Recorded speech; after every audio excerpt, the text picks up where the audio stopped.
ఈ రోజు ప్రజా ప్రభుత్వంలో మరి నిరుద్యోగ యువతకు ఉద్యోగాలు కానీ, అదే విధంగా ఉద్యోగులకు ప్రమోషన్స్, అదే విధంగా మరి రైతన్నుల ఇళ్లలో కూడా సంతోషం కోసం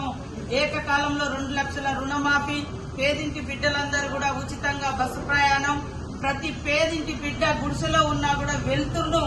మరి స్వీకరించేందుకు ఉచితంగా 200 యూనిట్ల కరెంటు, అదే విధంగా పేదవాళ్ళందరూ కూడా ఆత్మగౌరవంతో మరి సెక్యూర్ గా బతకాలని గృహ నిర్మాణాలు, ఇలా అనేక సంక్షేమ కార్యక్రమాలను మరి ఇందిరమ్మ రాజ్యంలో సోనియమ్మ ఆదేశాలనుసారము సీఎం రేవంత్ రెడ్డి గారి ప్రభుత్వము నిర్వహించడం జరుగుతా ఉంది. 1 year అయిన సందర్భంగా అదే విధంగా ఈ రోజు సోనియమ్మ బర్త్డే కూడా మరి ఘనంగా నిర్వహించుకుంటూ, తల్లి అంటే సోనియమ్మ లాగా ఉండాలి, బిడ్డలకు ఇచ్చిన మాటను నిలబెట్టుకున్నటువంటి తల్లి, తెలంగాణ ఇస్తే ఆంధ్రలో పార్టీ అంతమైపోతుందని తెలిసినప్పటికీ కూడా ఇచ్చిన మాటను కట్టుబడి ఉంది. తన జన్మదినాన్ని పురస్కరించుకొని మరి తెలంగాణ ఇస్తానని ఇచ్చినటువంటి మాటకు కట్టుబడి ఈ రోజు తెలంగాణ ఏర్పాటుకు ప్రముఖ పాత్ర పోషించి మరి తెలంగాణ ఇచ్చినటువంటి తల్లి జన్మదినాన్ని మనం ఘనంగా నిర్వహించుకోవడం చాలా సంతోషం. జై సోనియమ్మ.